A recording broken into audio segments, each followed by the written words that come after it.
Imagine stepping onto a trading floor in late February 2026. Right. The screens are just a unified sea of red.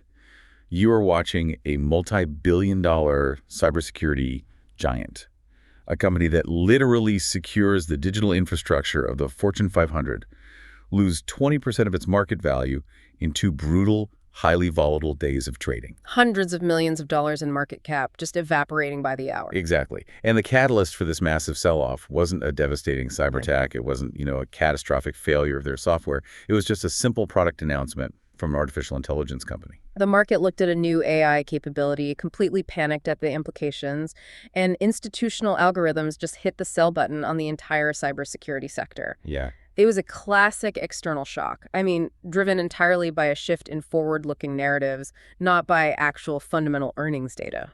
Welcome to this deep dive. Today, we are taking a hedge fund level approach to a massive stack of recent financial reports, technical postmortems, and CEO interviews. Getting into the real numbers. Right. We're cross-referencing Anthropic's recent product announcements with CrowdStrike's latest earnings to answer one critical multi-billion-dollar question.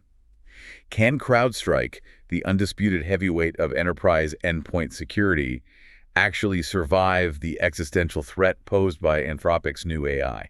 It's the question right now. Okay, let's unpack this. Because the tension here between the theoretical promise of AI automation and the operational reality of enterprise security, well, it is creating a massive mispricing in the market. Yeah, and analyzing CrowdStrike's survival requires us to first dissect the actual weapon that triggered this market hysteria. We have to look at what Anthropic actually built. Exactly. We have to strip away the press release hyperbole and look at the underlying mechanics. So in February 2026, Anthropic launched Claude Code Security in a limited preview, and then quickly followed that up with Project Glasswing, which was powered by their new Claude Mythos model. Right. And the statistics coming out of these releases are what triggered the algorithmic panic. I mean, Anthropic claimed their Claude Opus 4.6 model found over 500 zero-day vulnerabilities in production open source code. Which is staggering. It is. And just to be clear, on the mechanism for you listening, a zero-day is a software flaw discovered by an attacker, or, an AI in this case, before the original vendor even knows it exists, giving them literally 0 days to patch it. Right. These were deep structural memory leaks and logic flaws that human developers had missed for over a decade. In the Mythos model, it escalated the threat profile significantly. It didn't just flag the vulnerabilities. It actually exploited them. Right. It reportedly demonstrated an 83.1% exploit success rate on unpatched systems. So instead of just highlighting a flaw, the AI dynamically analyzed memory management, bypassed security protocols, and actively breached the system. Wow. I mean, it is the automation of elite nation-state level offensive hacking. Which perfectly explains the brutality of the market reaction. I mean, analysts termed it sector basket selling. Investors didn't just dump CrowdStrike, they liquidated the entire neighborhood. Total panic. Yeah. CrowdStrike dropped 18% initially, then took another 17% down leg later. Competitors like Cloudflare took a 25% haircut, Zscaler dropped 23%, and Palo Alto Networks absorbed a massive 15% hit. And you have to understand, institutional investors were trading on a very specific thesis here: budget reallocation. Right. The logic was, if an AI can automatically ingest a company's entire code base, mathematically verify it, find the vulnerabilities, and instantly write the exact code to patch them, well, enterprise security budgets are going to undergo a tectonic shift. A market-assumed proactive code perfection eliminates the need for reactive runtime monitoring. Exactly. Why allocate massive capital to traditional vendors to monitor your network traffic if an AI can, theoretically, make your software bulletproof from the inside out? See, but that specific market logic feels completely disconnected from operational reality to me. How so? It assumes a static environment. Valuing cybersecurity this way feels like, canceling your comprehensive home insurance policy just because you installed a really advanced smoke detector. That's a great way to put it. Right, like a smoke detector is fantastic for alerting you to a kitchen fire before it spreads, but it fundamentally lacks the physical mechanism to lock your front door. And it certainly cannot stop a burglar who throws a brick through your living room window. Yeah. Finding historical bugs in source code shouldn't instantly negate the need for active runtime software monitoring the live environment. I actually have to challenge the boundaries of that analogy a bit, though. Okay, go ahead. Enterprise IT infrastructure isn't a static house. It's more like a high-speed transit system running millions of transactions a second. So a smoke detector on a train doesn't stop a hijacked locomotive. Right. The market's massive blind spot during those 2 days of panic was the conflation of code security with operational runtime security. They are two totally different layers. And CrowdStrike's leadership aggressively zeroed in on that exact distinction. I mean, George Kurtz, the CEO, executed a highly calculated counter-narrative. It was a brilliant PR move. It really was. He didn't issue some defensive press release. He logged directly into Anthropic's Claude platform and prompted the AI itself to output the underlying architecture required to build a CrowdStrike replacement. And Claude's algorithmic output effectively dismantled the market's own bear thesis. What does it say? The AI explicitly stated, quote, "I have to be straightforward. Building a replacement for CrowdStrike isn't something I can do here." Wow. Yeah. It highlighted that CrowdStrike relies on real-time kernel-level monitoring, and Claude admitted that analyzing static text, which is what source code essentially is, cannot replicate the dynamic interception of live memory processes. Paligent, a highly regarded technical cybersecurity firm, published an analysis that beautifully maps this boundary. AI tools like Claude operate in the AppSec or application security layer. Right, the development layer. It's exactly. They assist software engineers in sanitizing code before it's pushed to production. CrowdStrike operates strictly in the operational runtime layer. Its mandate is to stop live behavioral anomalies executing on physical servers or laptops in real time. And the Penigent analysis grounds this theory perfectly with the Chrome CSS zero-day vulnerability, CVE 2026-2441. Right. Google engineers actually discovered the structural flaw and successfully pushed a patch to their repository. So the code side of the equation was solved. But that didn't stop the attacks. Exactly. Threat actors were actively utilizing this exact vulnerability to deploy ransomware across corporate networks globally. Because the operational nightmare of patch deployment is where the AI as a replacement narrative completely collapses. Yeah. Having an AI hand you a perfect patch does not magically update 100,000 distributed corporate laptops. Not even close. Enterprise IT requires testing the patch against legacy software, routing it through change advisory boards, and waiting for end users to, actually restart their browsers. Which nobody ever does. Right. And during that 2 to 3 week vulnerability window, the live exploit is running rampant. And without runtime security, that organization is entirely defenseless during the patching lifecycle. You need an agent to detect the abnormal behavioral signature running in memory and instantly quarantine the endpoint. Generating a patch via AI does not alter the physics of network latency and human behavioral compliance. And what's fascinating here is Anthropic actually understands this operational reality better than the equity analysts who sold off the sector. This is the ultimate contrarian indicator. Right. Anthropic formally partnered with CrowdStrike to secure Project Glasswing. The company responsible for the supposed CrowdStrike killer AI procured CrowdStrike as the foundational bodyguard for its own server infrastructure. Because as AI models become exponentially more powerful, the physical infrastructure hosting them becomes a hypercritical target, driving higher demand for premium endpoint protection. So the technical threat from AI was entirely mispriced. But to validate that, we have to stress test the company's financial fundamentals. If enterprise CISOs actually viewed AI as a viable replacement, we'd see immediate degradation in CrowdStrike's retention metrics. Right. And the Q4 fiscal year 2026 earnings print just obliterated the bear thesis. Let's look at the numbers. Total revenue for the quarter scaled to $1.31 billion, which is a 23% year-over-year increase. But more importantly, their total annual recurring revenue crossed the $5.25 billion threshold. Massive scale. They are the fastest pure-play cybersecurity software company in market history to achieve that. And net new ARR hit a record $331 million, accelerating at 47% year-over-year. Those top-line growth metrics are exceptional.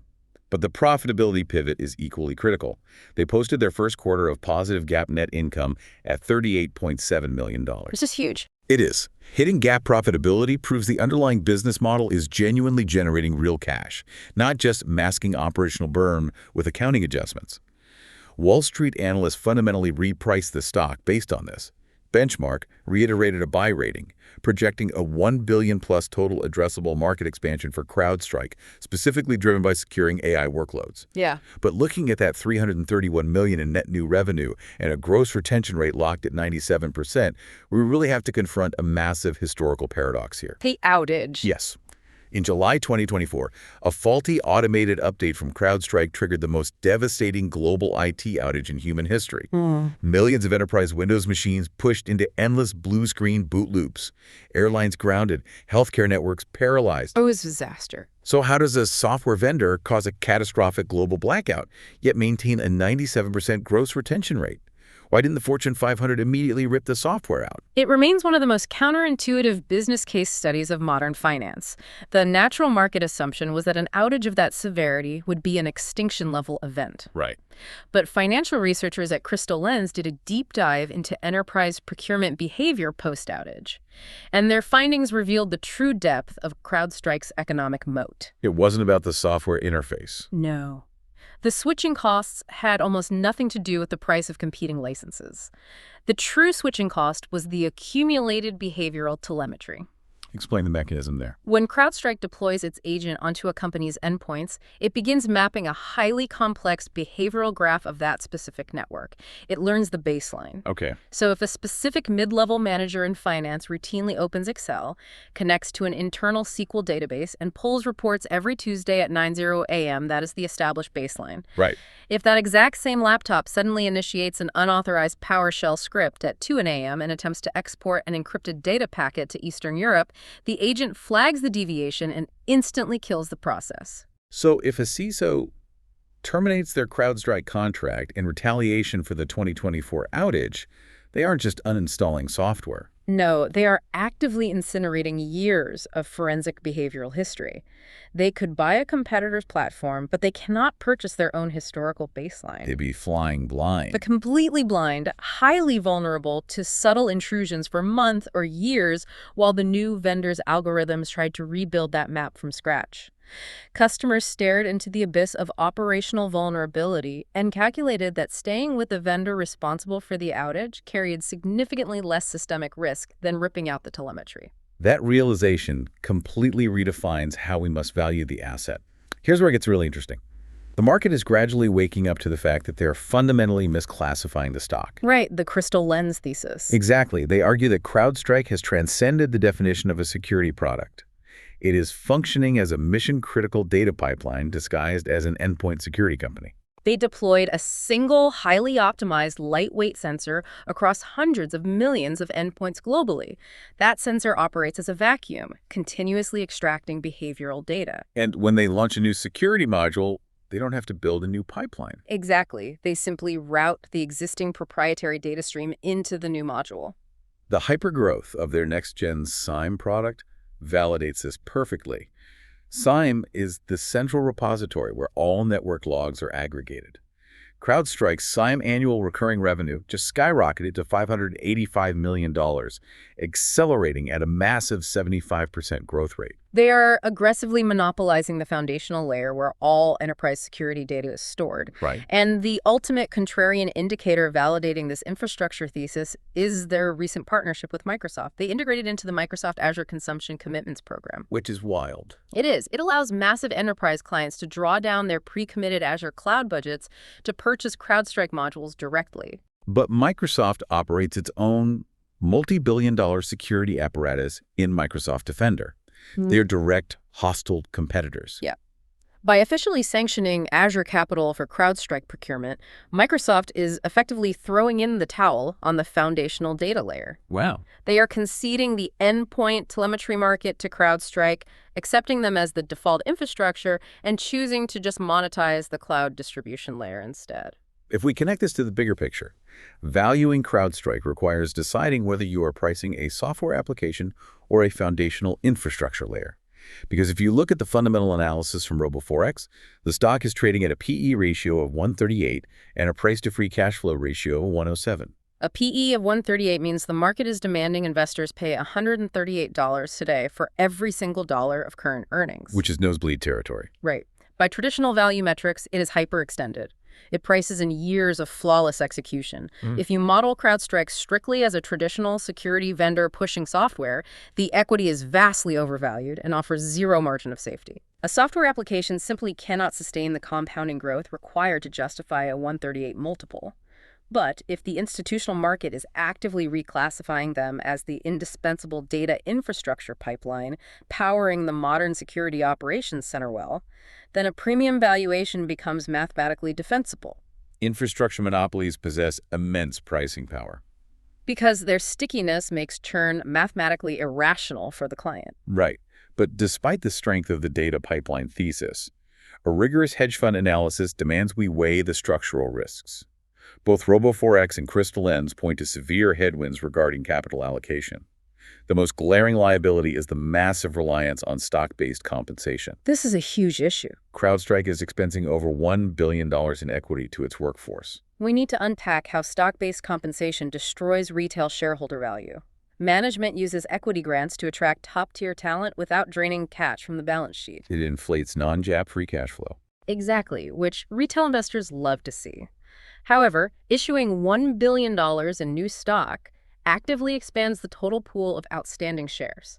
The corporate pie grows, meaning every existing share held by a retail investor is suddenly worth a slightly smaller percentage of the underlying business. It's a silent dilution tax. Right, levied directly against the shareholder base to subsidize operating margins. Furthermore, the ghost of the 2024 global outage is not fully exorcised from a regulatory standpoint.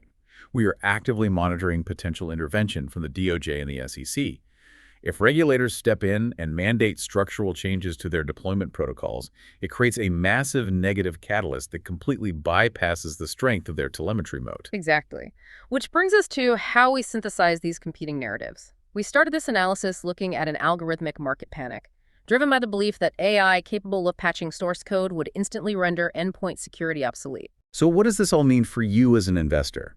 The data shows the Anthropic AI threat is highly disruptive for pure-play AppSec scanning platforms.